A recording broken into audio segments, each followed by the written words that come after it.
हम लोग की टॉपिक चल रही थी centre of mass. Last class में मैंने पोजीशन ऑफ सेंटर ऑफ मास कैसे निकालना है ये सब सिखा दिया था। डिफरेंट डिफरेंट बॉडीज के कॉम्बिनेशन का सेंटर ऑफ मास, या अगर बॉडी के कुछ मास काट के हटा दिए जाए तो उसके रिमेनिंग पोर्शन के सेंटर ऑफ मास निकालने का तरीका सिंपल सा है। और उसके बाद मैं स्टार्ट किया था मोशन ऑफ सेंटर ऑफ मास को। तो मोशन ऑफ सेंटर ऑफ मास के लिए एक तो निकालते हैं हम लोग पोजीशन। पोजीशन तो हो गया कि कहाँ है। दूसरा है डिस्प्लेसमेंट, कि अगर मान लीजिए कि डिफरेंट डिफरेंट पार्टिकल्स में मूवमेंट हो रहा है एक जगह से दूसरी जगह, तो सेंटर ऑफ मास में कितनी मूवमेंट होगी, तो हम उसको सिमिलर एकदम पैटर्न वाइज फॉर्मूला है उससे निकाल सकते हैं। और अगर सारे पार्टिकल्स कुछ कुछ वेलोसिटीज से चल रहे हैं तो उनके सेंटर ऑफ मास भी कुछ वेलोसिटी से चलेगा, तो उसको निकालने के लिए भी सेम पैटर्न का फॉर्मूला बना।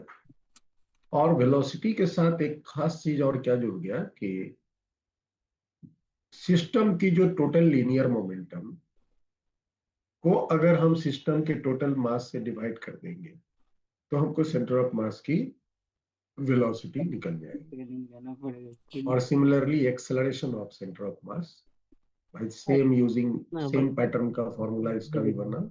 और इसका एक और दूसरा फॉर्मूला बना कि जो आपके बॉडीज हैं या सिस्टम में जितने भी पार्टिकल्स हैं उन सबों पर जो जो भी फोर्सेस लग रहे हैं, उन सारे फोर्सेस का अगर हम रिजल्टेंट फोर्स निकाल लें और उस रिजल्टेंट फोर्स को टोटल मास से डिवाइड कर दें, तो आपको उस सिस्टम की सेंटर ऑफ मास की एक्सेलरेशन निकले। तो अगर आपको इंडिविजुअल सारे पार्टिकल्स के एक्सेलरेशन और उसके फोर्सेस मालूम है तो आप उनसे भी निकाल सकते हैं। नहीं तो पूरे सिस्टम के रिजल्टेंट फोर्स को निकाल करके मास से डिवाइड करके भी आप सेंटर ऑफ मास की एक्सेलरेशन। तो ये सारी फैसिलिटीज हैं जो हम यूज करके सेंटर ऑफ मास के मोशंस को डिफाइन करते हैं। तो आइए, लास्ट क्लास में मैंने डिस्प्लेसमेंट का एक दो एग्जांपल करवाया था, और भी मिलते रहेंगे आपको आगे भी। हम्म। मोशन की बात करें, वेलोसिटी का कैलकुलेशन, जैसे कि सपोज करो, फटाफट देखो, सपोज करो कि ये आपका हाँ। एक्स वाई एक्सिस सिस्टम है। हम्म। वाई के डायरेक्शन में हम यूनिट वेक्टर जे लेते हैं, एक्स के डायरेक्शन में यूनिट वेक्टर आई लेते हैं। और तीन पार्टिकल हैं। तीन पार्टिकल हैं। जो ये पार्टिकल है इसका मास है 2 kg। ये जो पार्टिकल है इसका मास है 5 kg। और ये जो पार्टिकल है इसका मास है 10 kg। ये तीन पार्टिकल का सिस्टम मेरे पास। तीनों पार्टिकल का मोशन प्लेन में हो रहा है, स्पेस में भी हो सकता है लेकिन यहाँ पर मोशन प्लेन में हो रहा है। ये जो 2 kg के पार्टिकल है ये वाई डायरेक्शन में 20 मीटर पर सेकंड से जा रहे हैं। ये जो 5 kg है वो 10 मीटर पर सेकंड से 37 degree x axis, negative x axis के साथ एंगल बनाते हुए जा रहे हैं। और ये जो 10 kg का पार्टिकल है ये 5 मीटर पर सेकंड से पॉजिटिव एक्स एक्सिस के साथ 53 डिग्री एंगल बनाते हुए। 2 kg पॉजिटिव वाई डायरेक्शन में, 5 kg का देखो तो इसकी वेलोसिटी और डायरेक्शन दिखाया गया है। ये तीन पार्टिकल है। ये जो तीन पार्टिकल है 2 kg, 5 kg, 10 kg, इन तीनों का कहीं ना कहीं तो सेंटर ऑफ मास होगा ये वाली। और अगर ये तीनों पार्टिकल कोई कोई डायरेक्शंस में अगर मूव कर रहे हो तो सेंटर ऑफ मास की वेलोसिटी क्या होगी, that you have to find. Find velocity of centre of mass. तो आप फटाफट कैलकुलेट करके हमको दो सेंटर ऑफ मास की वेलोसिटी।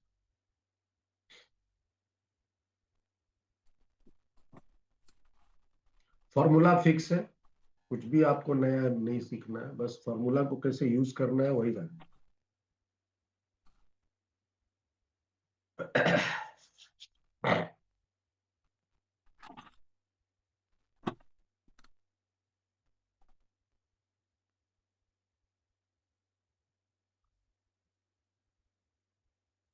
बहुत शांत दिमाग से हमको निकालना क्या है, सेंटर ऑफ मास की वेलोसिटी। तो मेरे पास सेंटर ऑफ मास की वेलोसिटी का फॉर्मूला देखो तो लास्ट क्लास में डिराइव किए हैं। हमें इंडिविजुअल सारे पार्टिकल का वेलोसिटी मालूम है, तो हम ये वाली फॉर्मूला को यूज करें, क्योंकि हर एक पार्टिकल की हमें इंडिविजुअल वेलोसिटी पता है। तो ये फॉर्मूला हो गया मेरा m1v1 m2v2 m3v3 divided by m1 plus m2 plus m। अब हम यहाँ पर जो लिख रहे हैं आप बस देखिए, नोट मत कीजिएगा, बस देखिए, और जिनसे मैं पूछूंगा वो जवाब देंगे। ये फॉर्मूला मैंने सेंटर ऑफ मास की वेलोसिटी का लिखा, और सारे मास के, ये 2 kg को m1 मान लेते हैं तो v1 हो गया 20, 5 kg को m2 मान लेते हैं तो v2 हो गया 10, और ये 10 kg को m3 मान लेते हैं तो उसकी v3 हो गई 5। तो m1 हो गया 2, v1 हो गया 20, m2 हो गया 5, v2 हो गया 10, m3 हो गया 10, और v3 हो गया 5, divided by m1 plus m2 plus m। सो ऐसा, यू टेल मी, क्या मैंने सही किया? ये मास m1 है तो ये स्पीड 20 जो है v1 है। ये 5 kg m2 है तो हम्म 10 मीटर पर सेकंड v2 हो गया, जी और करेक्ट 10 kg m3 है तो 5 मीटर पर सेकंड v3 हो गया। तो ऐसा मैंने आपसे पूछा बेटा कि ये जो मैंने निकाला है कैलकुलेशन, क्या ये सही आंसर देगा?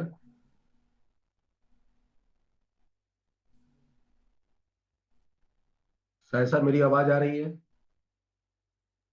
हाँ सर। देखिए ये अथी में आप ये बताइए हाँ कि क्या सर। मैंने ये सही किया गलत किया? सर सही है। मोहित तुम बताओ ये सही है गलत है? नहीं सर, इसमें डायरेक्शन भी include- सही है गलत है, ज्यादा फुरफुरा मत, सीधे बोलो सही है गलत है। गलत है। अनन्या यू बताओ सही है गलत है? सर गलत तो। गलत है, तो सही क्या है अनन्या? सर पहले तो मास, अच्छा नहीं सर, सही है, उसको हम स्पीड समझ लिए थे, फिर सही है। वेलोसिटी हो गया तीनों पॉइंट्स का और फिर डिवाइडेड बाय मास। सही है गलत है, सोच के सही है। बताइए, एक बार फिर सोच लो, हाँ हाँ। एक बार फिर सोचो। गलत। सर अब जितना दिमाग था हम सोच लिए, सही है। हमें को और नहीं पता, अभी केमिस्ट्री का टेस्ट दे के आ रहे हैं। चलो ठीक, तो ये गलत है। Okay, okay. गलत इसलिए है कि देखो फॉर्मूला क्या है, इसी को थोड़ा माइन्यूटली समझना होता है, बस यही फिजिक्स है, आप जितना उसको माइन्यूटली समझ पाए। देखो ये फॉर्मूला मैंने लिखा, इस फॉर्मूला को देखो अनन्या, और यहाँ जो मैंने लिखा है इसको देखो, बताओ तो क्या फर्क पड़ रहा है दोनों में? डायरेक्शन। इसको देख लिया, अब इसको देखो। सर वेक्टर का। हाँ, दैट इज इम्पोर्टेंट। डायरेक्शन। ठीक है। वो जो सर पे तीर लगा है, वेलोसिटी के माथा पर जो तीर चढ़ा हुआ है, दैट इज इम्पोर्टेंट। मतलब कि वो डायरेक्शन के साथ है, आप यहाँ डायरेक्शंस को नहीं लिख रहे हैं, दैट इज रॉन्ग। ठीक है, तो मैंने तो फॉर्मूला में तीर लगा दिया। अब बताओ आगे क्या मैंने सही किया, ये जो आगे का स्टेप। नो सिर्फ वेक्टर में वो करना है तो हाँ, अगर उसको वो कन्वर्ट सब करना होगा। वेक्टर फॉर्म में है तो वेक्टर में लिखना पड़ेगा। हम्म, लेकिन ये सब बोलते आधा भी थे इसीलिए सो ये सब this is wrong, formula was wrong. और अब हम अगर इसको वेक्टर में लिखेंगे तो बताइए क्या। मोदी सब इसी में तो मास को हम m1 लिखेंगे, है। m1 मतलब आई एम सॉरी 2 kg लिखेंगे। और सब संगत और वेलोसिटी जो इसका है बता देते हैं 20, वो y डायरेक्शन में दिखाया गया है, हम इसको 20j लिखेंगे। बड़े क्या लग गया ये है वेक्टर फॉर्म, वेलोसिटी का वेक्टर फॉर्म। इसलिए दिस इज सबसे कोई वेलोसिटी। हाथ होने वाली बात नहीं है, खुश होने वाली कोई बात नहीं है। इसी तरह से m2 2 kg, m2 जो है 5 kg, और इसकी वेलोसिटी देखो इस डायरेक्शन में है। तो सीधा हम उसकी स्पीड से मल्टीप्लाई नहीं करेंगे, उसका वेक्टर फॉर्म बना के वेलोसिटी लिखेंगे और फिर तब यहां मल्टीप्लाई करेंगे। इसका एक कंपोनेंट इधर आ जाएगा इस डायरेक्शन में 10 cos 37, और एक कंपोनेंट इधर आएगा 10 sin 37। हाँ, sin 37 होते हैं 3/5 से ये 6 बचेगा और यहाँ बचेगा 8, है ना। कैलकुलेशन करने पर ये 8 हो जाएगा, ये 6। और यहाँ पे अब इसका जो v2 का वेलोसिटी का वेक्टर फॉर्म बनेगा दैट इज -8i -6। ये निगेटिव x डायरेक्शन में, ये निगेटिव y। और ये जो लास्ट है 10 kg, मास तो 10 kg हो गया, और इसकी जो वेलोसिटी है उसका वेक्टर फॉर्म जब बनाए, इसकी गलत गति 5 है तो 5 cos 53 होगा इधर, और एक कंपोनेंट नीचे हो जाएगा 5 sin 50। cos 53 होते हैं 3/5, तो 5 कैंसिल होकर 3 बचेगा यहाँ। और फिर इसका आप यहाँ वेक्टर फॉर्म लिख सकते हो 3i -4 एंड डिवाइडेड बाई तो अपन देखे नहीं मास जो है 2 kg + 5 kg + 10। वेक्टर फॉर्म में ही हमें लिखना है, ये नहीं कि बस सीधा मल्टीप्लाई कर दिया स्पीड को मास से और जोड़ के भाग दे दिया ऐसा। अब इसको आप सिंप्लीफाई करो और देखो क्या आ रहा है। तो ये आ गया आपका 30i, और यहाँ हो गया 8 5 40 माइनस, ये -10i आ गया। और इधर देखो तो ये हो गया 8 5 6 5 30j -30j, और ये हो गया -40j -70j, और यहाँ पर +j 40j, तो -30j बचेगी। चेक कर लेना कैलकुलेशन है। और नीचे में आ गया आपका 17। वेदांत सही है कैलकुलेशन? यस सर सही है। ये हमें सेंटर ऑफ मास की velocity the -10/17i -30/17j। This is the velocity of centre of मास। हम इसका मैग्नीट्यूड निकाल सकते हो, है ना। इसका मैग्नीट्यूड क्या होगा, सेंटर ऑफ मास की वेलोसिटी का मैग्नीट्यूड हो जाएगा 7 बार हो गया, रूट अंदर हो जाएगा 10 स्क्वायर + 3 3 9, ये हो जाएगा कितना 900 और +110, 10√10 डिवाइडेड बाई 17 मीटर/सेकंड। और सेंटर ऑफ मास की ये तो वेलोसिटी का मैग्नीट्यूड निकला, डायरेक्शन भी आप निकाल सकते हो। तो -i डायरेक्शन में 10/17 वेलोसिटी है, और -j डायरेक्शन में 30/17। तो रिजल्टेंट वेलोसिटी इस दोनों के बीच से आएगा। This is the velocity of centre of, और ये एंगल आप निकाल कर इसका डायरेक्शन बता सकते, एक्स डायरेक्शन के साथ या वाई के साथ। तो tan theta can be written as 30/17 divided by 10/7। ये 3 बच जाएगा, और थीटा की जो वैल्यू है tan इनवर्स फिगर में दिखाया गया है कि थीटा किसके साथ। तो अगर आपके ऑप्शन वेक्टर फॉर्म में ही है ये आंसर आप छोड़ सकते हैं, नहीं तो मैग्नीट्यूड के साथ आप डायरेक्शन इसका बोल सकते हैं। ठीक है।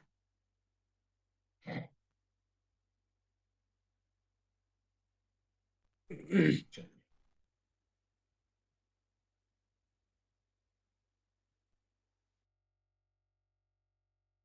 तो जैसे तैसे फॉर्मूला आपको सजेस्ट कर रहा है, बिल्कुल हूबहू अप्लाई करो। नाउ ये है आपका एक पुली system.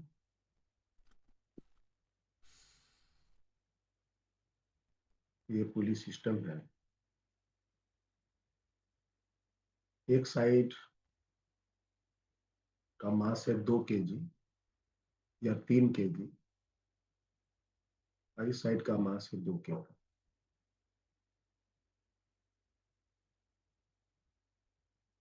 2 kg। The system is released from rest।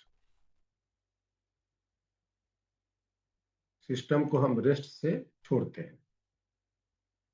Pulley massless और स्मूथ है, धागा भी मासलेस है। Find the acceleration of centre of mass का एक्सेलरेशन क्या होगा ये बता।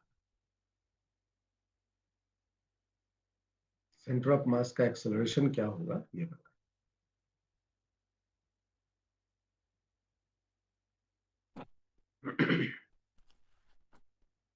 चलो हम इसी में 1-2 क्वेश्चन और डालते हैं। Find velocity of centre of mass in 2 second. 2 second में सेंटर ऑफ मास की वेलोसिटी क्या होगी जब हम उसको रेस्ट से छोड़ेंगे। Find displacement of centre of mass in 2 second.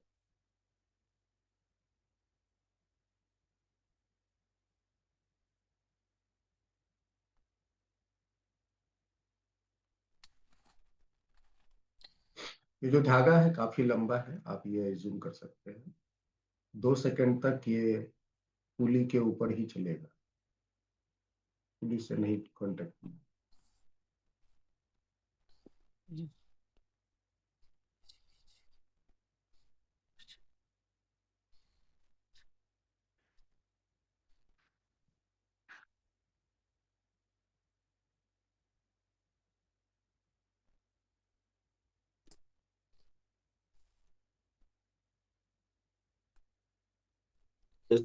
C number में COM इन कितना सेकेंड है वो? Displacement of centre of mass in 2 second, वही जो ऊपर का है 2 सेकेंड में।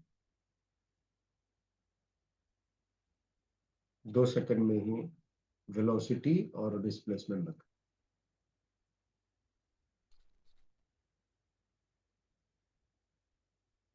Find acceleration of centre of mass is -0.2। It constant. क्या ये एक्सेलरेशन ऑफ जो सेंटर ऑफ मास है वो कांस्टेंट है?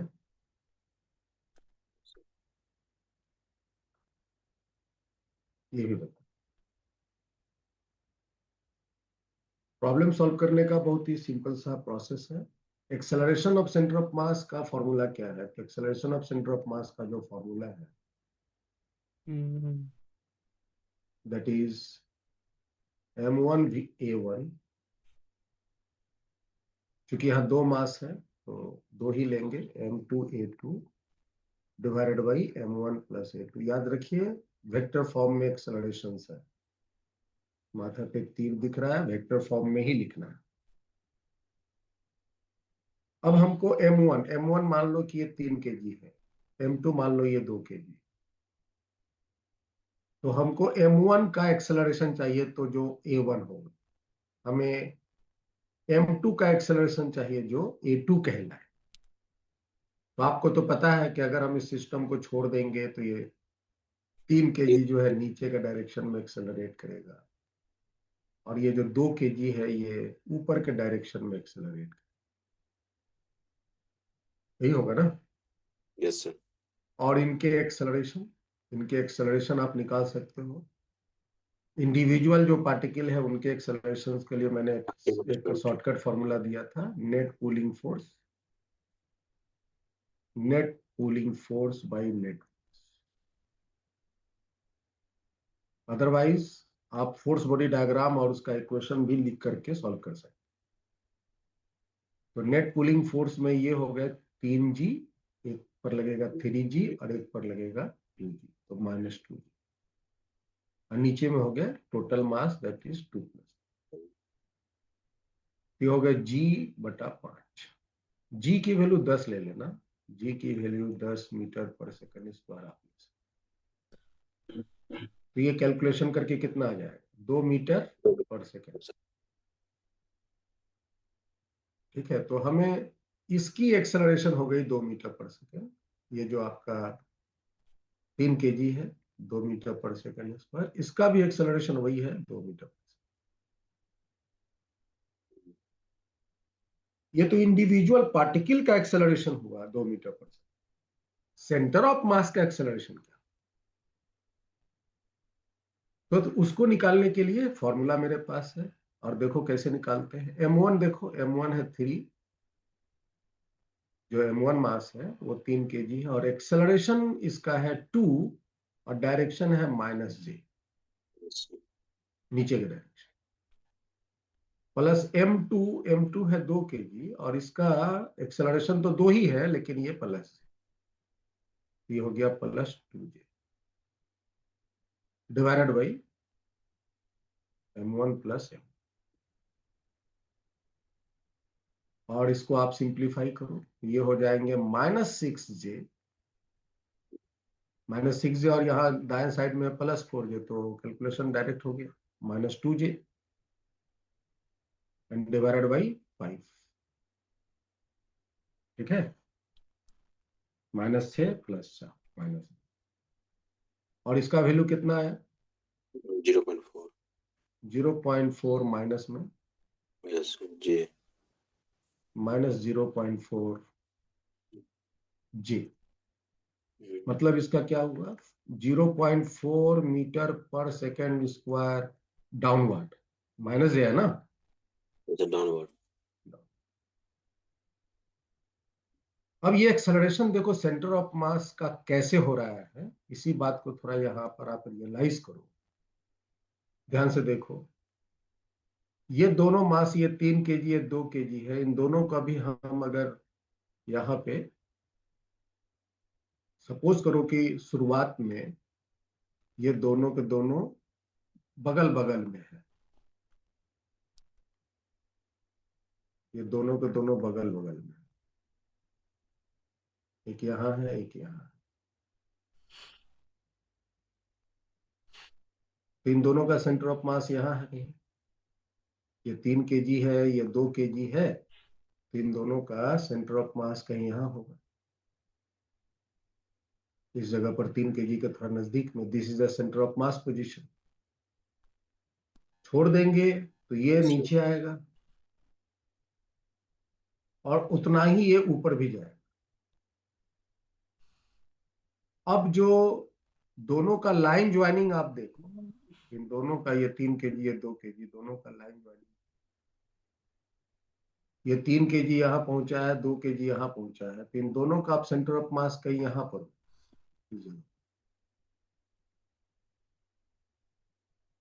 3 kg के नजदीक। 3 kg अगर आपका यहाँ पहुंच गया थोड़ा देर बाद, तो उतना ही, जितना ये 3 kg नीचे है उतना ही 2 kg ऊपर भी चढ़ेगा, और इन दोनों को जब आप लाइन ज्वाइनिंग करेंगे तो इसका सेंटर ऑफ मास ये हो, और तुम गौर से देख रहे हो कि सेंटर ऑफ मास जो है वो डाउनवर्ड डायरेक्शन में एक्सेलरेट। 3 kg नीचे आ रहा है अपने एक्सेलरेशन से, 2 kg ऊपर जा रहा है अपने एक्सेलरेशन से, और सेंटर ऑफ मास नीचे आ रहा है अपने खुद के एक नए एक्सेलरेशन। इसकी ऊपर जाने की एक्सेलरेशन है 2 मीटर पर सेकंड स्क्वायर, इसके नीचे जाने की एक्सेलरेशन 2 मीटर पर सेकंड, लेकिन ये जो सेंटर ऑफ मास है वो नीचे आ रहा है एक्सेलरेशन 0.4 मीटर पर।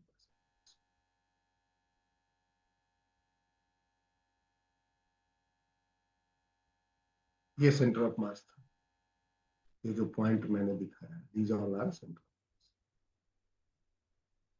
और ये सेंटर ऑफ मास की जो एक्सेलरेशन आई है दैट इज कांस्टेंट। ये सेंटर ऑफ मास की एक्सेलरेशन है कांस्टेंट, क्योंकि इसके जो इंडिविजुअल एक्सेलरेशंस हैं A1 और A2 ये अपने आप में कांस्टेंट, मैग्नीट्यूड भी और डायरेक्शन, इसलिए इसका एक्सेलरेशन जो इंटायर सेंटर ऑफ मास का आएगा दैट इज, इस केस में, सब जगह ऐसा नहीं होगा, इस केस में एक्सेलरेशन कांस्टेंट। अब हमको सेंटर ऑफ मास की वेलोसिटी बतानी है 2 सेकेंड। 2 सेकेंड बाद ये जो सेंटर ऑफ मास है यहाँ पे अगर 2 सेकेंड बाद पहुंचा, जैसे कि हम ये कैसे निकाल सकते हैं, तो जैसे मान लो कि 2 सेकेंड बाद ये 3 kg यहाँ पहुंच गया, और 2 सेकेंड बाद 2 kg यहाँ पहुंच गया, 2 सेकेंड बाद 2 kg यहाँ पहुंच, तो बताओ तो वेदांत, 2 सेकेंड बाद इसकी 3 kg वाले की वेलोसिटी नीचे के डायरेक्शन में कितनी होगी? सर 2g/5 ही होगा। नहीं, जो पूछ रहे हैं उसका जवाब देना है वेदांत। ये जो 3 kg की 2 सेकेंड बाद वेलोसिटी कितनी होगी?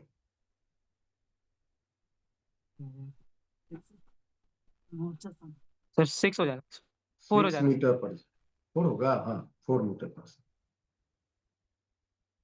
अच्छा, अब बताओ ये 2 kg का 2 सेकेंड बाद वेलोसिटी ऊपर के डायरेक्शन में कितनी होगी?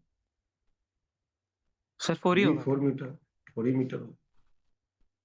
तो आप इसका दूसरा जो प्रॉब्लम है, जो सेकंड पार्ट है इसका, वेलोसिटी ऑफ सेंटर ऑफ मास निकालने का, आप वो फॉर्मूला लगा सकते हो m1v1 plus m2v2 by m1 plus. तरीका सीखो कि निकाला कैसे। अभी हमने दोनों इंडिविजुअल पार्टिकल की अपनी अपनी वेलोसिटी निकाली, तो हम उनके वेलोसिटी का ये वाला रूप यूज कर रहे हैं। m1 हो गया 3 kg, और इसकी वेलोसिटी हो गई 4, और डायरेक्शन हो गया नीचे के डायरेक्शन में प्लस 2 kg, और इसका डायरेक्शन ऊपर की तरफ हो गया प्लस जी। मास हो जाएगा 3 + 2 5। कितने आ जाएंगे बताइए? तो -12 + 8 -4, 4 तिया 12, 12 में से 8 गया -4 बटा में 5 जी। मतलब कि वेलोसिटी जो इसकी होंगी वो अगेन होंगे 0.8 मीटर पर सेकेंड डाउन, सही होंगे ना? यस इसको भाग देंगे तो आप ये फॉर्मूला लगा सकते हो। अदरवाइज आपके पास एक और भी मेथड है इक्वेशन काइनेमेटिक्स का, यस क्योंकि एक्सेलरेशन सेंटर ऑफ मास का कांस्टेंट है, since acceleration of centre of mass is constant, ये कांस्टेंट है, hence we can use all kinematical equation। जो काइनेमेटिकल मेरे पास इक्वेशन था सारे कांस्टेंट एक्सेलरेटिंग मोशन के लिए, काइनेमेटिकल इक्वेशन वो सब जगह हम लगा सकते, बस एक्सेलरेशन कांस्टेंट मिल जाए, और जिसका भी एक्सेलरेशन कांस्टेंट मिल जाए उसी में हम ये इक्वेशन लगा सकते, क्या वो एक इंडिविजुअल पार्टिकल का हो, या सेंटर ऑफ मास का हो, या पूरे सिस्टम का। जैसे कि हम तब फिर उस केस में कैसे यूज करेंगे, तो v is equal to u plus at, और यहाँ पे v जो है सेंटर ऑफ मास का लेंगे, u जो है सेंटर ऑफ मास का लेंगे, एक्सेलरेशन सेंटर ऑफ मास, और इसका हम वेक्टर फॉर्म यूज करें। Similarly s is equal to u t plus half a t square भी लगा सकते हैं, बस यहाँ जो वेक्टर्स हैं उनका हम centre of mass, displacement centre of mass का, initial velocity centre of mass का, एक्सेलरेशन सेंटर ऑफ मास का, ठीक है। और बाकी जितने भी मेरे फॉर्मूले हैं, v स्क्वायर बराबर u square plus 2s, s बराबर we T minus half a t square, s बराबर v plus you by 2 into T, जितने भी फॉर्मूला मैंने पढ़ा है वो सब को यूज कर सकते हैं, और वहां पर initial velocity, final velocity, acceleration, displacement सब के सब सेंटर ऑफ मास के लिए। ये कॉन्सेप्ट है जो आपको याद रखना है, दिस इज कॉन्सेप्ट। तो अब हम इस कॉन्सेप्ट को लगा करके यही सवाल अगर सॉल्व करें, जैसा कि आपको पता है कि पार्टिकल इनिशियली रेस्ट में था, प्रॉब्लम में देखो दिया हुआ है, the system is released from rest, तो ये दोनों मास पहले रेस्ट में था, तो इसका इनिशियल सेंटर ऑफ मास की वेलोसिटी भी जीरो होगा, क्योंकि u1 u2 दोनों जीरो है। छोड़ दिया, छोड़ देने के बाद ये नीचे के डायरेक्शन में सेंटर ऑफ मास की एक्सेलरेशन हो गई 0.4, तो 2 सेकंड बाद उसका क्या एक्सेलरेशन होगा, 2 सेकंड बाद उसकी क्या वेलोसिटी होगी, आप उसको निकाल सकते हो। जैसे ये centre of mass at t equal to 0, initially इसकी वेलोसिटी 0 था, initial velocity of centre of mass was 0। ये एक्सेलरेशन से नीचे की तरफ चला, acceleration of centre of mass is 0.4 metre per second, और ये नीचे के डायरेक्शन में आ रहा है, तो 2 सेकंड बाद इसकी वेलोसिटी क्या होगी, what would be the velocity after 2 second, और 2 सेकंड बाद इसका डिस्प्लेसमेंट क्या होगा, डिस्प्लेसमेंट ऑफ सेंटर ऑफ मास क्या, यही निकालना है। तो आप काइनेमेटिक्स लगा सकते हो, क्योंकि acceleration of centre of mass जो भी है वो constant. So s is equal to, पहले तो वेलोसिटी निकाल लेते हैं, v equal to u plus at. आपको बताया था काइनेमेटिक्स में अगर सारे वेक्टर एक ही डायरेक्शन में काम कर रहे हो तो विदाउट वेक्टर भी आप यूज कर सकते हैं, क्योंकि सब में आई आई आई लिखेंगे, क्योंकि सब में माइनस जे माइनस जे माइनस जे लिखेंगे, तो वो कैंसिल हो जाएंगे लेफ्ट साइड राइट साइड। तो यहाँ पे हम डायरेक्ट बोल सकते हैं initial velocity of centre of mass 0, acceleration of centre of mass is 0.4 and time is equal to, so velocity of center of mass will be 0.8 metre per second, और direction तो downward दिख ही रहा है।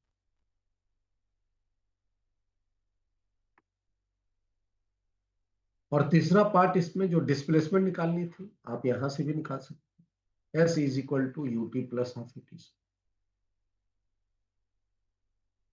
ये लगा के आप निकाल सकते हो, ये acceleration of centre of mass. तो इनिशियल वेलोसिटी तो भाई 0 है, acceleration of centre of mass 0.4, और टाइम है 2, और इसका वैल्यू आ गया 0.8 मीटर, और डायरेक्शन भी इसका डाउनवर्ड है।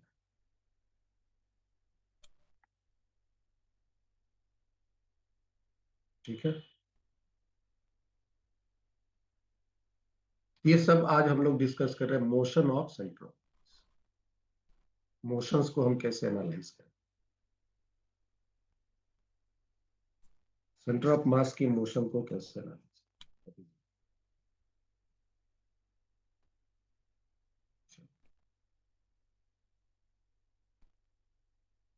एक हल्का सा सवाल लेते हैं, देखो तो तुम क्या समझ पाए। सपोज करो ये एक ग्राउंड लेवल है,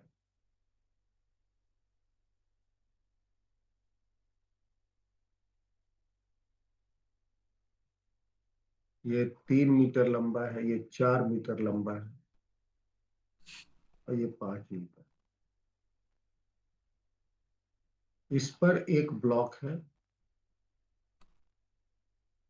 इस पर एक ब्लॉक है। ये 2 kg का ब्लॉक है, ये 3 kg का block.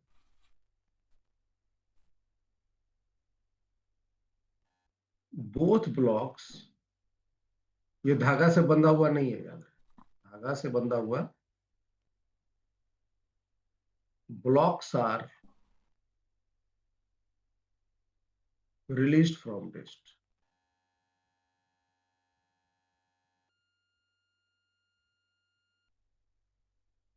Find acceleration of center of mass. धागा से भी बांध के हम एक्सेलरेशन पूछ सकते हैं। मैंने अभी छोड़ दिया, रिलीज कर दिया, और पूछ रहे हैं सेंटर ऑफ मास की acceleration।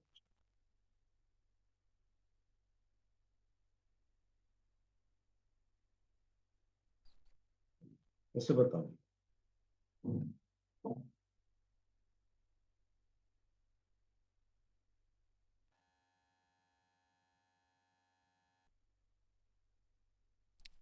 आप लोग सब निकालिए, अब सीख गए हैं सेंटर ऑफ मास की वेलोसिटी कैसे, सेंटर ऑफ मास का मोशन कैसे आकलन करना है। Now you can do this problem very accurately. तो आप इस प्रॉब्लम को सॉल्व करके हमें आंसर सजेस्ट कीजिए, क्या होना चाहिए। बस प्रिंसिपल्स में कहीं कॉम्प्रोमाइज नहीं कर सकते, है ना। जहां वेक्टर है वहां वेक्टर फॉर्म में ही लिखना पड़ेगा, आप उसमें कॉम्प्रोमाइज नहीं कर सकते, मनमाना नहीं कर सकते, जैसे सर तैसे नहीं बीच कर वाले ब्लॉक के पास मास है। सकते। नहीं, वो फिक्स्ड है, ये वेट्स फिक्स्ड, ये वेट्स फिक्स्ड।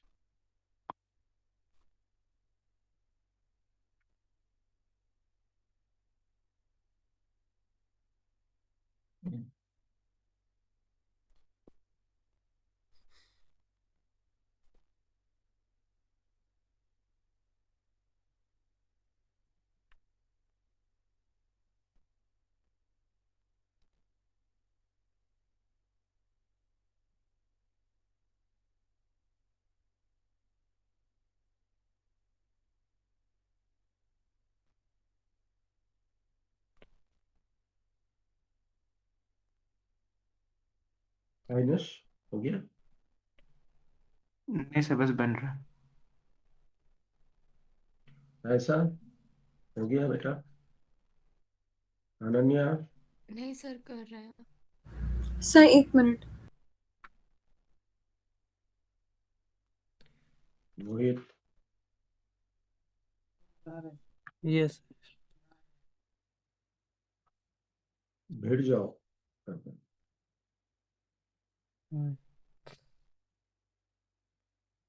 होगा यार। ये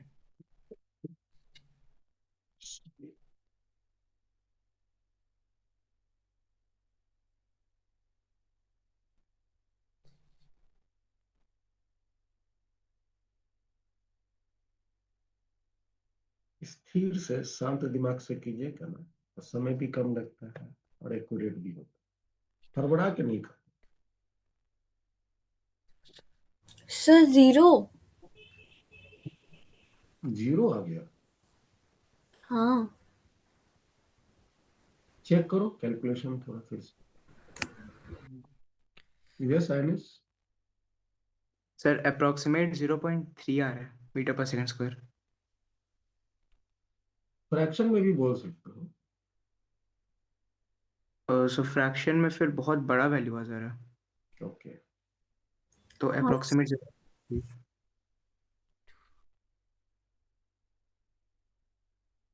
ठीक है।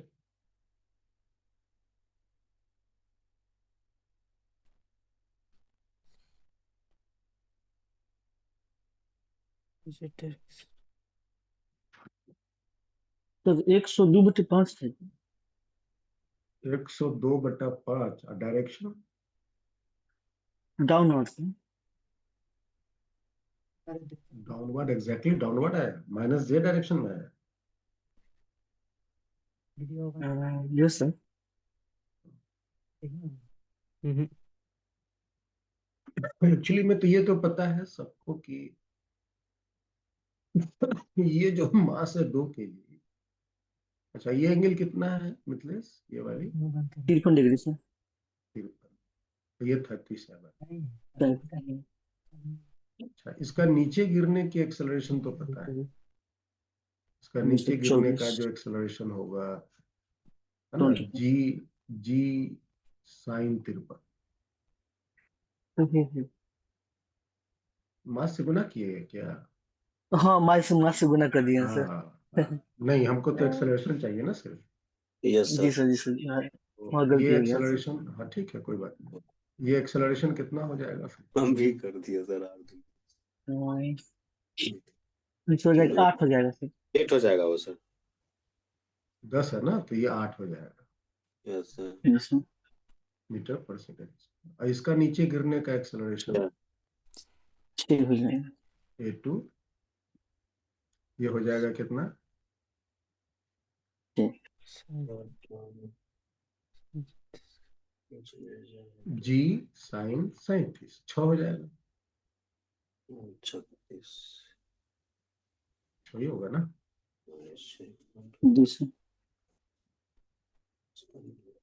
अब आप हमको ये बताओ, ये जो एक्सेलरेशन a1 है, इसका वेक्टर फॉर्म कैसे लिखें?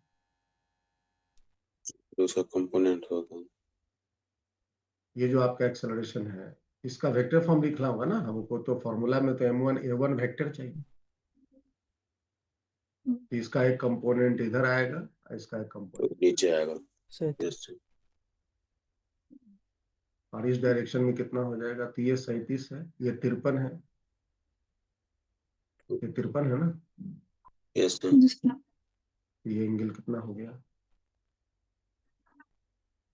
37। ये 37 हो गया। तो ये भी ये भी तो 53, ये भी तो 53 ही हो जाएगा। Yes sir. यस ये सर। 53, इधर में कितना हो गया? 8 cos 53, और नीचे में 8 sin 53। ठीक है, यस सर। एक्सेलरेशन हुआ 8, और इस डायरेक्शन में, इस डायरेक्शन में 2 कंपोनेंट। हमको वेक्टर फॉर्म चाहिए भाई, आप कुछ आईजे के डायरेक्शन में। और यहाँ पर बताइए, इसका इस डायरेक्शन में, इस डायरेक्शन में, तो ये 37 है, तो ये भी 37 हो गया। इधर हो गया 6 cos 37, इधर हो गया 6 sin 37। इसमें हम आई लगाएंगे। अच्छा, cos 37 कितना हो गया बताइए थोड़ा। cos 37 होता है 4/5, 4/5। Yes sir. तो 6 चौके 24/5 आ जाएगा, और ये 3/5, तो 18/5 आएगा। 4/5। ये sin 53 हो गया आपका 4/5, 8 चौके 32/5 आएगा ये। और ये कितना हो जाएगा? cos 53 3/5, तो 8 या 24/5 आएगा ना। Yes sir. तो इस एक्सेलरेशन का एक कंपोनेंट हो गया -24/5 आई, और एक नीचे में आ गया -32/5। और इसका एक्सेलरेशन दूसरे का, ये जो दूसरा एक्सेलरेशन, ये इसका आया 24/5 आई प्लस में, ये प्लस में, और एक नीचे में माइनस के साथ आ गया 18/5।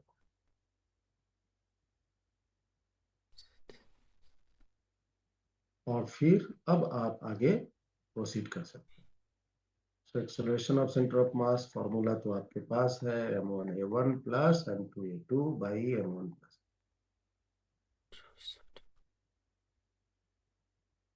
m1 की वैल्यू कितनी होगी? तो m1 की वैल्यू हो गई आपका 2 kg, तो है ना ये। और उसका एक्सेलरेशन हो गया -24/5 आई -32/5, प्लस m2 के वैल्यू हो गए 3 kg, और उसकी एक्सेलरेशन है 24/5 आई माइनस 18/, डिवाइडेड बाई 2 प्लस। ये वैल्यू आप जब कैलकुलेट करोगे तो आपके हाथ में आंसर है। समझ आएगी? Yes sir. तो अनन्या, क्या आपने इसी को कैलकुलेट किया था, जीरो लाए थे, या कुछ दूसरा चीज कैलकुलेट किया आपने? नहीं सर, यही किए थे। श्योर? हम्म। तो जीरो लाइक कहाँ? तो जीरो तो नहीं दिख रहा है। इतना काम किए थे, ये सारा वेक्टर फॉर्म ये सब तोड़े थे, नहीं एक ना? तो गलत हुआ है बस। चलो, ये दोनों 24 कैसे हो गया? दोनों 24 कैसे हो गया? 24/5, हाँ, cos 37 है ना, तो 4/5 तो 24, यहाँ 53 है, 3/5 किया 24, ठीक है। ठीक है सर। तो आप इसको सिंप्लीफाई करो और बताओ कि क्या आंसर आएंगे। आई थिंक आप कर सकते हैं अब इजीली। तो जीरो तो नहीं आएगा क्योंकि हमको साफ दिख रहा है, यहाँ पर हो जाएगा आपका -56। 24/5 आई आ जाएगा, क्योंकि यहाँ 2 है, यहाँ 3 है, 3 गुना हो रहा है प्लस में, और ये 2 गुना हो रहा है, 1 बच जाएगा। और इधर देखिए, तो इधर हो गया आपका जे में 8 तिया 18 तिया 54, इधर हो गया 32 दूनी 3 64, दोनों माइनस में आ जाएगा ना, जे वाला माइनस में है, तो 32 दूनी 64, 18 तिया 14, जे बटा में 5, और एक और 5 है नीचे, तो 25 हो जाएगा, ये वाला 25 हो जाएगा। तो 24/25 आई माइनस, ये जोड़ो कितना हो गया? तो 4 18। 4 8 और 5 5 10 1 11, 118/25। आइनस देखो तो, चेक करो, सही है बेटा? ये सर सही है, वो मैं mg लेके बना दिया था, इसीलिए गलत आ गया आंसर। ओके ओके, देखो तो mg के साथ तो नहीं हो रहा है ना? नहीं सर, उसके साथ नहीं होगा। जो तरीका है सो, अगर हम उसको वर्टिकली छोड़ते और वर्टिकली गिरता तब mg आपने। वेदांत कैलकुलेशन चेक कर लेना, और अगर सही है तो हम इसको इतना ही आंसर छोड़ देंगे। आप इसका मैग्नीट्यूड बोल सकते हो, acceleration of centre of mass का मैग्नीट्यूड हो जाएगा √24/25 का स्क्वायर प्लस 118/25। अपना कैलकुलेट करते रहना, ठीक है? अब हम अगर इसी को, अगर हम क्या बोलते हैं, धागा से बांध देते, ये धागा से बांध देते हैं ऐसे, फिर ये सवाल दूसरा हो जाता है। इसका नीचे गिरने का एक्सेलरेशन, इसका ऊपर जाने का एक्सेलरेशन अलग अलग होता है, और ये एक दूसरा प्रॉब्लम का रूप ले लेता। समझ में आया? और उसको भी फिर हम उसी तरह सॉल्व करेंगे जैसे कि अभी हमने किया। बस धागा से बांध देने पर क्या होगा मिथिलेश? सर इसको डायरेक्शन हाँ, धागा से बांध अलग देने अलग पर हो ये तो जाएगा। दिख रहा है ना कि इसका नीचे के डायरेक्शन में फोर्स हो जाएंगे 8 दूनी 16, जी सर। 8 एक्सेलरेशन हो रहा है, और मतलब mg जो इधर लगेंगे, mg साइन थीटा, ये हो जाएंगे 8 दूनी 16, और इधर हो जाएंगे कितने? 6 तिया 18, mg साइन थीटा, 6 एक्सेलरेशन आया और 3 ये है, तो 6 तिया 18, इधर हाँ 16, इधर है 18, तो ये नीचे गिरेगा और ये ऊपर चढ़ेगा। दोनों के एक्सेलरेशन नीचे ऊपर जाने के एक ही होंगे, और एक्सेलरेशन की वैल्यू कितनी होंगी? तब उस केस में एक्सेलरेशन की वैल्यू होंगी, इधर हो गया 18, इधर हो गया 16, net pulling force by net mass हो जाएंगे 2 + 3 5, तो 2/5, 0.4 मीटर पर सेकेंड। और फिर उसका वेक्टर फॉर्म लिख के फिर इसका हम ये फॉर्मूला ला। सो प्रोसेस बिल्कुल वही रहेगा जो हमने सीखा है पहले से, और नियम आपको भी मैंने सिखाया इस तरह से। चलो एक सवाल मैं देता हूं, बहुत अच्छे से समझो और इसको अप्लाई करो।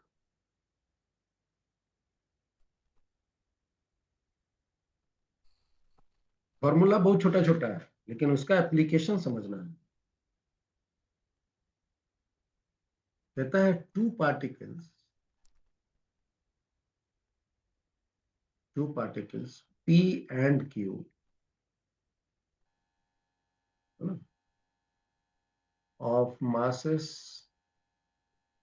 1 kg and 2 kg,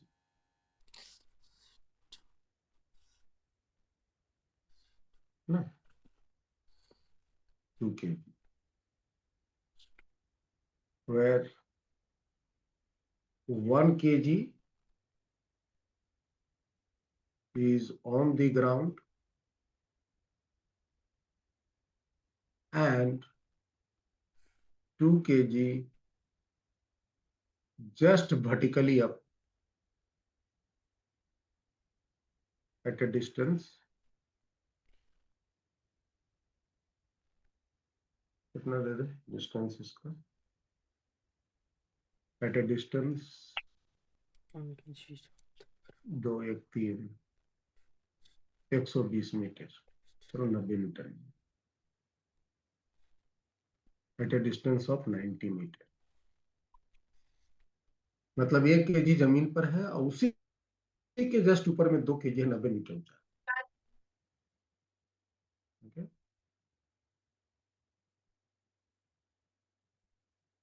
क्वेश्चन ये है,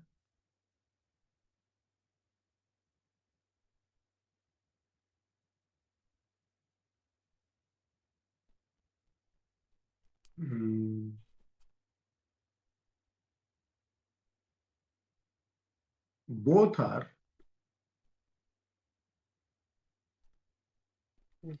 दोनों को मैं स्टेटमेंट देना बड़ा मुश्किल है, तो हम इसको एक फिगर से शो कर दें।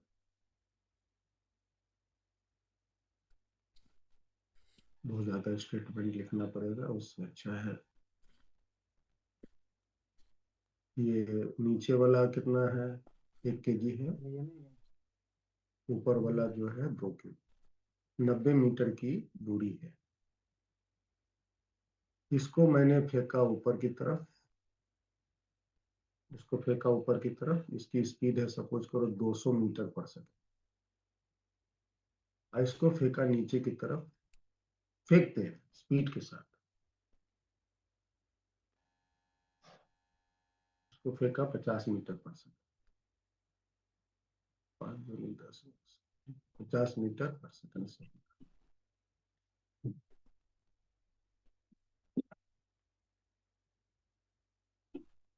as shown in figure। Figure में ये दिखाया गया।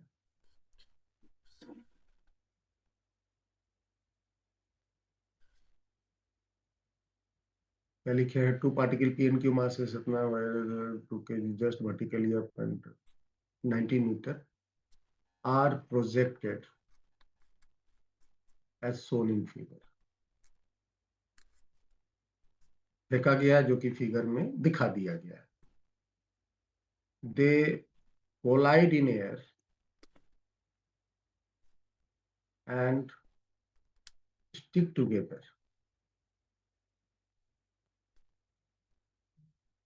दोनों हवा में कोलाइड करते हैं और आपस में चपक जाते हैं, ठीक है।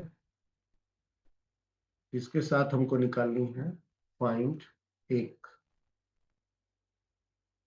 एक्सेलरेशन ऑफ सेंटर ऑफ मास, या डायरेक्ट पूछो ना, चलो find acceleration of centre of mass.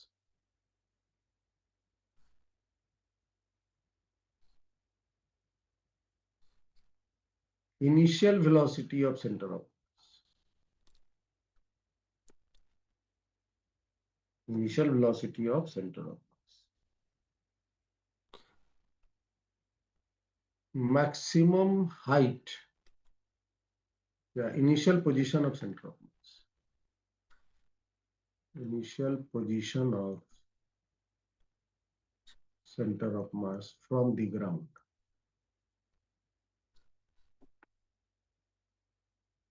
Maximum height of center of mass during motion. During motion.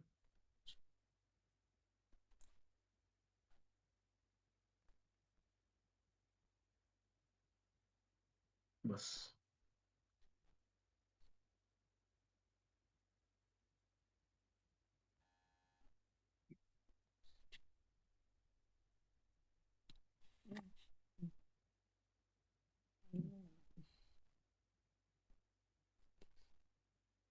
Motion के दौरान सेंटर ऑफ मास की मैक्सिमम हाइट कितनी होगी ये बता।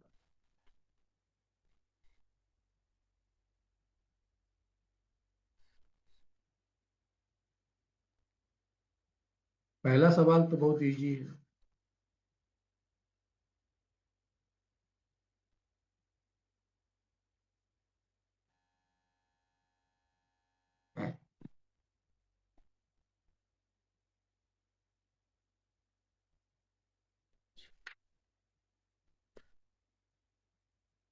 कुछ भी अपने मन से उलट पुलट नहीं करनी, हमेशा फिजिक्स के प्रिंसिपल्स के साथ रहनी है।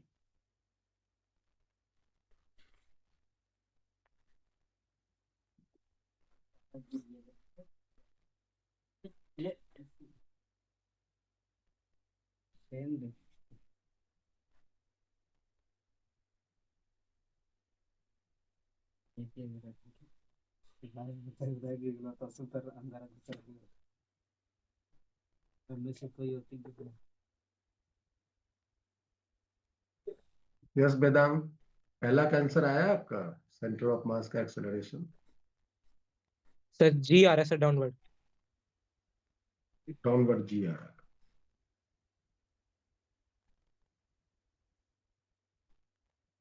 देखिए, और ये सही भी है, क्योंकि अगर हम इसको ऊपर फेंकते हैं, देखो ध्यान से, अगर हम इसको ऊपर फेंकते हैं, लेकिन ये तो चूंकि फ्री है ना, फ्री फॉल हो रहा है, हवा में ये उड़ रहा है, तो इस पर एक्सेलरेशन ड्यू टू ग्रेविटी नीचे ही लगेगा। और इसको हम नीचे, ऊपर से नीचे फेंके हैं, तो धरती के एक्सेलरेशन इस पर भी वही लगेगा जो नीचे मिला। तो दोनों का एक्सेलरेशन वही है, जी है जी, दोनों का एक्सेलरेशन एक ही है। Recording in progress. दोनों का एक्सेलरेशन एक ही है। फेंके हैं ऊपर, लेकिन अर्थ की एक्सेलरेशन ड्यू टू ग्रेविटी अकेला एकमात्र एक्सेलरेशन होगा ये 1 kg वाले ब्लॉक में, वर्टिकली डाउनवर्ड। ये 2 kg वाले ब्लॉक को हम नीचे की तरफ फेंके जरूर है, लेकिन इस पे एक्सेलरेशन ड्यू टू ग्रेविटी अकेला एक ही लगेगा, और वो लगेगा वर्टिकली डाउन। तो बताइए acceleration of centre of mass, formula तो वही रहेगा, m1 m2 a2 by m1 plus m1 तो हुआ 1 kg, और एक्सेलरेशन हो गया g माइनस जे, और m2 हो गया 2 kg, और एक्सेलरेशन हो गया g minus J divided by 1 + 2। ऊपर भी आप सिंप्लीफाई करोगे तो -3gj आएगा, और नीचे में 3 है, 3 cancel. So acceleration of centre of मास आपकी आ गई -gj, मतलब 10 metre per second square vertically down. है ना प्रिंस? यस अब बताइए initial velocity of centre of 100/3. m1 u1 plus m2 u2 by m1 plus 1। यह m1 आपकी 1 kg है और स्पीड है 200 j प्लस में, और 2 kg m2 है और इसका 50 मीटर पर सेकंड है minus j divided by 1 plus 2। तो 200j माइनस 100j, तो 100j बचेगा और बटा में 3, 100/3 प्लस j के साथ। Initial velocity of centre of mass आया 100/3 metre per second upward.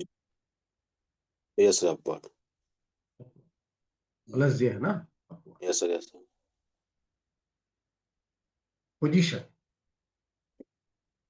Position of centre of mass, initial position of centre of mass from the ground. तो ग्राउंड से सेंटर ऑफ मास कहाँ होना चाहिए? कहीं 2 kg के नजदीक होना चाहिए। यही वाली पोजीशन निकालनी है, यही सेंटर ऑफ मास कहीं है, और ये वाली हाइट हो जाएंगे 90 माइनस r। तो m1 r1 बराबर m2 r2 लगा देते हैं, इससे वैल्यू निकल जाएगा 2 गुना r, और ऊपर से नहीं 1 गुना r ना, 1 into r is equal to 2 into 90 minus. तो ये हो गया 3r डिवाइडेड बाई 2 इंटू 90, 3 3 9। तो r की वैल्यू कितनी आ गई? इनिशियल पोजीशन 60 मीटर, 60 मीटर ये आ गया। अब इसका मैक्सिमम हाइट निकालनी है। चौथा, मैक्सिमम हाइट निकालने के लिए हम एक सिचुएशन सजाते हैं कि ग्राउंड है आपका, ये शुरुआत में सेंटर ऑफ मास यहाँ कहीं है, यहाँ कहीं है 60 मीटर ऊंचा।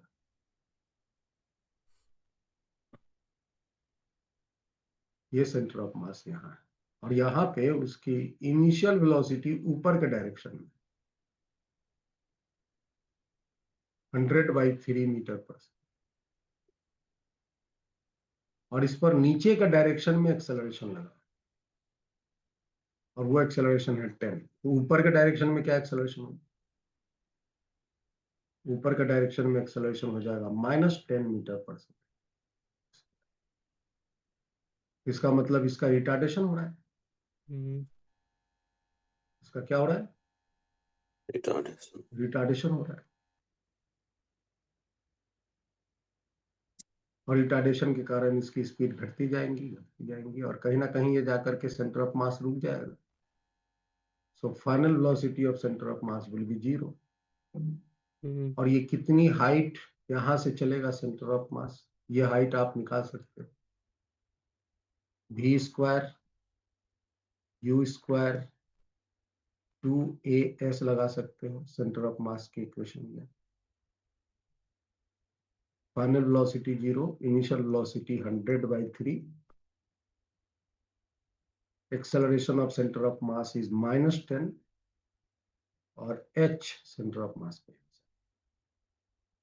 तो h सेंटर ऑफ मास का हाइट, जो वहां से वो फर्दर हाइट ऊपर गया, वो वैल्यू कितना हो गया?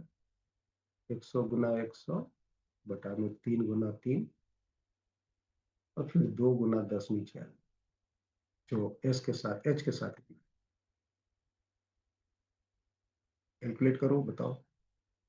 ये 0 से 0, ये 5 से 5 कट गया, ऊपर 500/9 आ गया। 500/9 मीटर हाइट ये ऊपर चढ़ेगा, सेंटर ऑफ मास फर्दर वहां से 500/9 चढ़ेगा। तो मैक्सिमम हाइट तो ये होगा ना, मैक्सिमम हाइट जो है ग्राउंड से ये।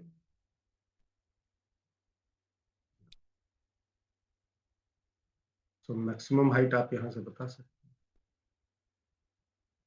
Maximum height of centre of mass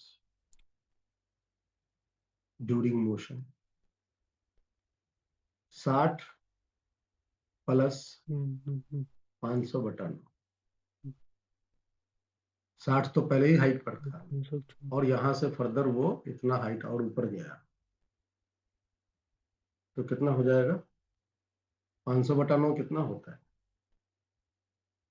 1400। Approx 55.5। 55.5 और इसमें 60 जोड़ देंगे तो 100। 55 प्लस 115, ये मीटर हाइट वो मैक्सिमम होगा।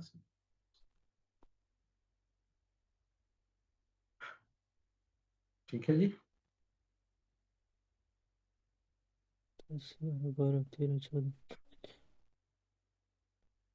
ये था मोशन ऑफ सेंटर ऑफ मास। आगे भी मिलते रहेंगे, मोशन की चर्चा करेंगे और इस तरह से हम मोशन का एनालिसिस करते हैं।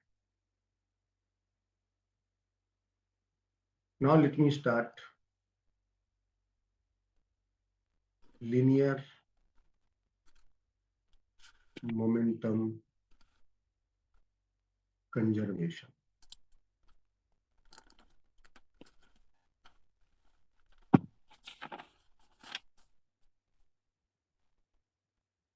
Linear momentum conservation. देखिए, मेरे पास एक रिजल्ट आया था motion of centre of mass का। ये वाला मेरे पास कंडीशन है, ये है। मैं इसको वहां ले जाता हूं,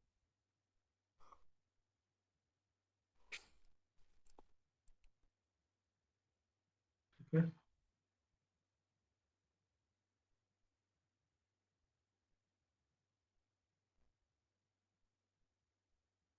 We have acceleration of center of mass is equal to m is equal to dv center of mass by dt. That is equal to m1a1 plus m2a2 plus m3a3 by m1 plus m2 plus m3। और भी है तो और भी रहेंगे। और ये कुछ नहीं था, वो f1 vector plus f2 vector. और याद है ना, मास गुना acceleration is the external force by m1 plus m2 plus m3 is the net force, net mass।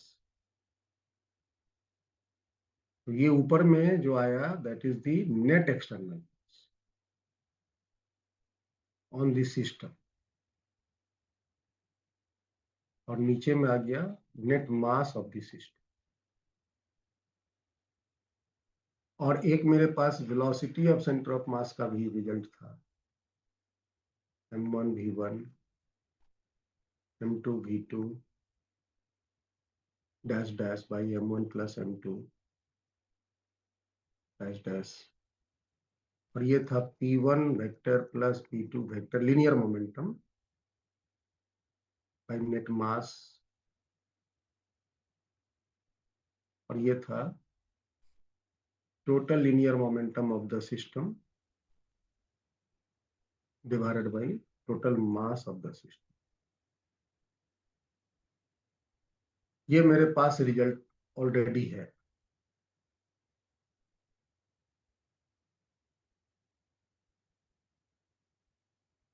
Now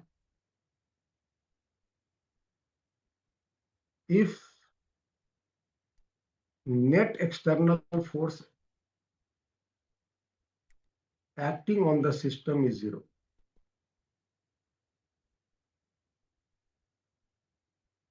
ये जो नेट एक्सटर्नल फोर्स ये जो लग रहा है, ये अगर 0 हो जाए net external force acting on the system is 0, तो फिर क्या होगा?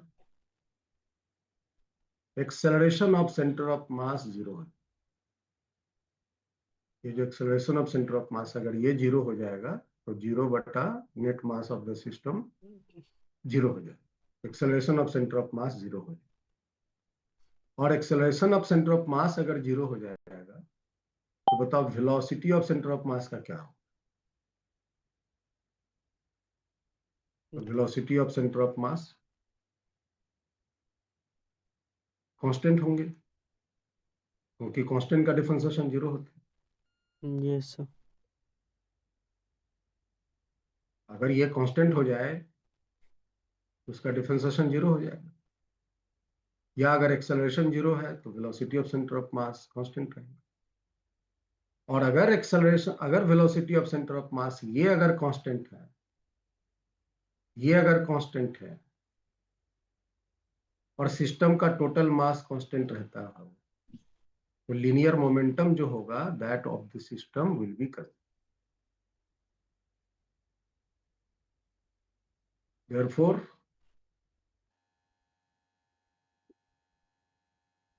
total linear momentum of the system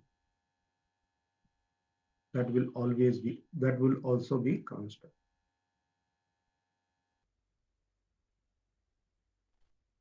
तो 3 बातें यहां से है। एक बात तो ये आया कि अगर सिस्टम पर नेट एक्सटर्नल फोर्स 0 है तो उस सिस्टम की जो एक्सेलरेशन ऑफ सेंटर ऑफ मास होगा वो 0। उस सिस्टम की जो सेंटर ऑफ मास की वेलोसिटी होगी वो कांस्टेंट होगी, सेंटर ऑफ मास की वेलोसिटी कांस्टेंट होगी ज्यादा, और उस सिस्टम की जो नेट लीनियर मोमेंटम होगा दैट विल बी कांस्टेंट। और इसी बात को हम भाषा में लिखते हैं जो law of conservation of linear momentum के नाम से जाना है ना। सो if net external force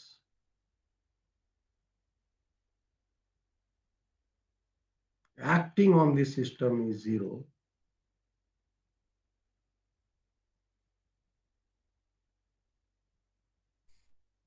then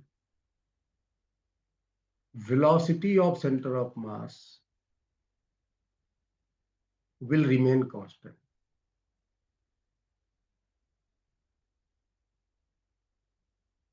velocity of centre of mass का कांस्टेंट का मतलब क्या हुआ? Velocity of centre of mass का कांस्टेंट का मतलब हुआ कि वो जैसा था वैसा रहेगा। अगर शुरुआत में सेंटर ऑफ मास की वेलोसिटी रेस्ट में था तो सेंटर ऑफ मास की वेलोसिटी रेस्ट में ही रहेगी। रेस्ट का मतलब क्या हुआ? रेस्ट का मतलब हुआ कि जहां था वहीं रहेगा, हिलडोल नहीं करेगा। और अगर शुरुआत में सेंटर ऑफ मास की वेलोसिटी किसी डायरेक्शन में कोई स्पीड से चल रहा था तो सेंटर ऑफ मास उसी डायरेक्शन में वही स्पीड से चलता रहे, यूनिफॉर्म मोशन में रहे। ये तब जब नेट एक्सटर्नल फोर्स सिस्टम में 0 हो। और एक बात, and the net linear momentum of system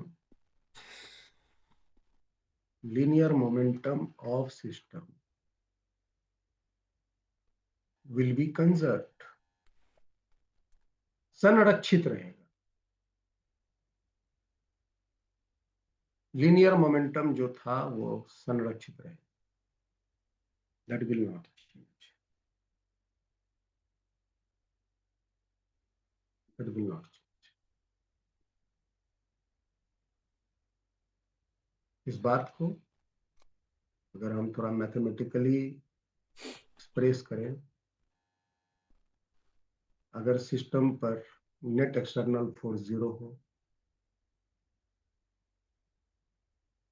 तो इससे 2 चीजों का हम उपयोग कर सकते हैं। एक, वेलोसिटी ऑफ सेंटर ऑफ मास को हम कांस्टेंट यूज कर सकते हैं, और दूसरा total linear momentum of system को हम कांस्टेंट यूज कर सकते हैं। कांस्टेंट मतलब जहां जैसा था वैसा, जितना था उतना।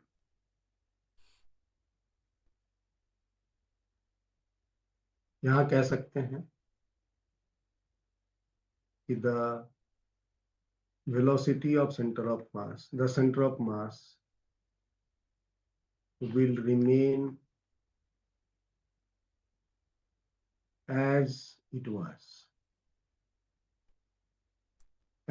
मतलब अगर वो रुका था तो रुका रहे, और कोई दिशा में कोई गति से चल रहा था तो वही दिशा में वही गति से चलता है।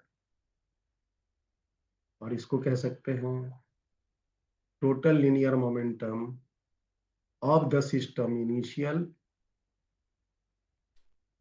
Total linear momentum of the system final.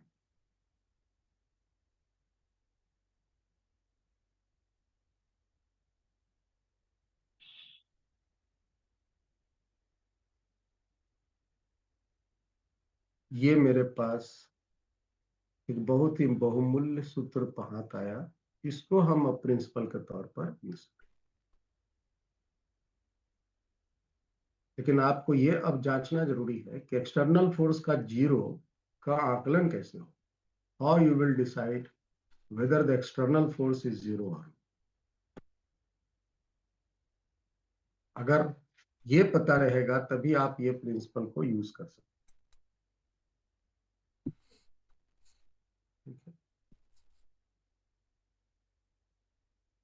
थोड़ा सा हम इसी को आगे हम एक्सटेंड कर रहे हैं, थोड़ा माइन्यूटली इस प्रिंसिपल्स को लगाने के लिए। देखो कि यहाँ पर क्या बात है, ये जो फोर्स है एक्सटर्नल फोर्स, ये वेक्टर फॉर्म में, ध्यान से सुनना इस बात को, ये जो एक्सटर्नल फोर्स है ये वेक्टर फॉर्म में, जिसमें डायरेक्शन होते हैं अपने मैग्नीट्यूड के। सेंटर ऑफ मास की वेलोसिटी भी वेक्टर है और लीनियर मोमेंटम भी वेक्टर है। तो हम अगर डायरेक्शन वाइज बात करें, इस बात को नोट कर दिए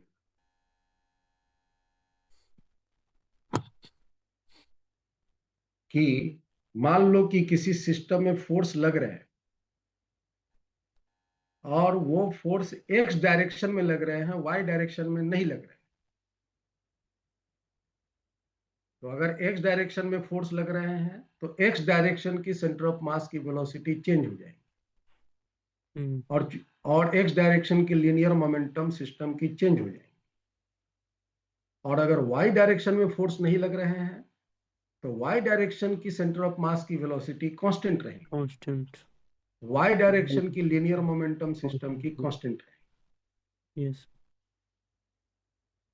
अगर वाई डायरेक्शन में फोर्स जीरो है, वाई डायरेक्शन में फोर्स लग रहे हैं, एक्स डायरेक्शन में फोर्स नहीं लग रहे हैं, तो एक्स डायरेक्शन का वाई डायरेक्शन की सेंटर ऑफ मास की वेलोसिटी बदलेगा, वाई डायरेक्शन की लीनियर मोमेंटम सिस्टम का बदलेगा। क्योंकि एक्स डायरेक्शन में नेट एक्सटर्नल फोर्स सिस्टम पर जीरो है तो एक्स डायरेक्शन की सेंटर ऑफ मास की वेलोसिटी कांस्टेंट रहेंगी, x direction of linear momentum system का कंजर्व।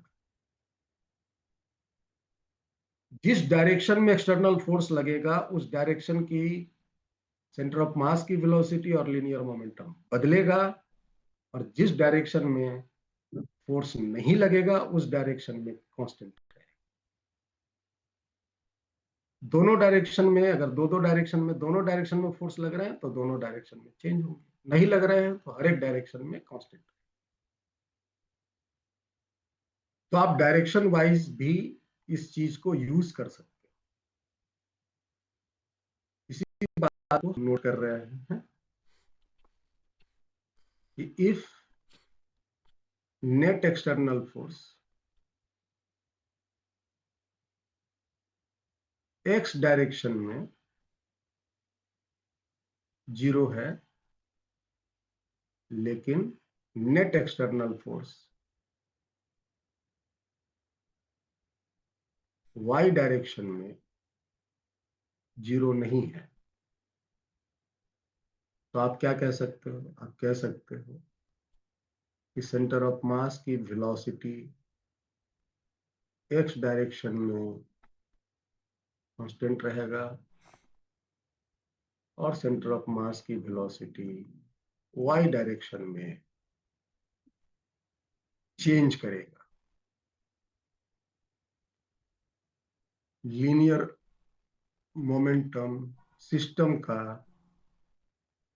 एक्स डायरेक्शन में ऑब्जर्व्ड होगा और लीनियर मोमेंटम सिस्टम का वाई डायरेक्शन में चेंज करेगा। जिस डायरेक्शन में फोर्स लगेगा चेंज होगा, जिस डायरेक्शन में नहीं लगेगा चेंज नहीं होगा।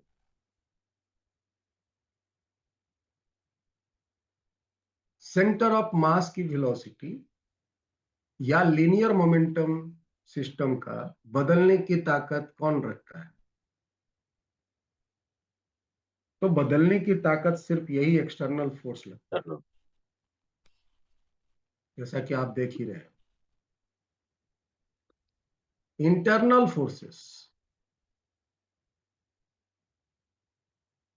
Forces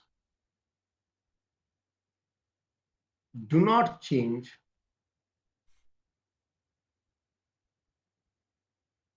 the velocity of center of mass and linear momentum of system.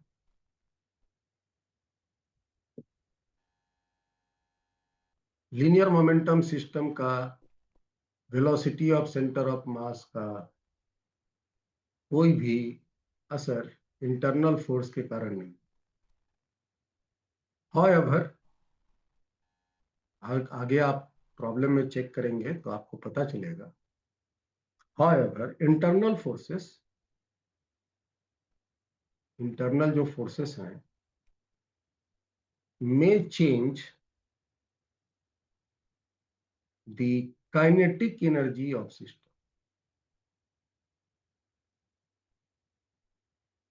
Kinetic energy change कर सकते of the system. Internal forces जो हैं वो एनर्जी बदल सकते,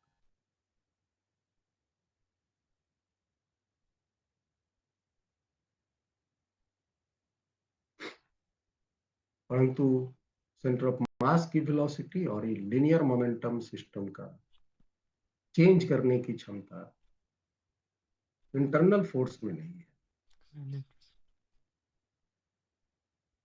ये प्रिंसिपल्स हैं जिसको हम यूज करेंगे, और आपको ये यूज करने से पहले पता होना चाहिए कि इंटरनल और एक्सटर्नल फोर्स क्या है। So let me discuss internal and external forces, तब जाके आप इस प्रिंसिपल्स को लगा पाएंगे।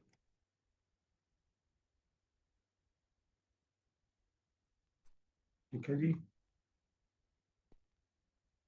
Yes sir. तो मैंने ग्रुप में आज कुछ क्वेश्चन भेजे हैं, लोग चेक किया आपने? Yes sir. वो सेंटर ऑफ मास के ऊपर था, सेंटर ऑफ मास के पोजीशन, पार्टिकल का भी है और रिमूव्ड मास सिस्टम का भी है, कंपोजिट मास सिस्टम का भी है और motion of centre of mass का भी है, जो कि टॉपिक आज हम लोग फिनिश किए हैं। उन सारे क्वेश्चंस को एक बार आप अटेम्प्ट कीजिए, ईमानदारी से सब क्वेश्चंस को बनाइए। सबके आपको हेल्प दिए हुए हैं, एक एक क्वेश्चंस को बनाइए।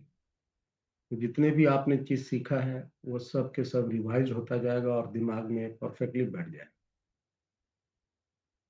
इस फोर्सेस को, इंटरनल और एक्सटर्नल फोर्सेस को नेक्स्ट क्लास में डिस्कस करेंगे और फिर इसका एप्लीकेशन करना शुरू करेंगे problem. So well, it is all for the day.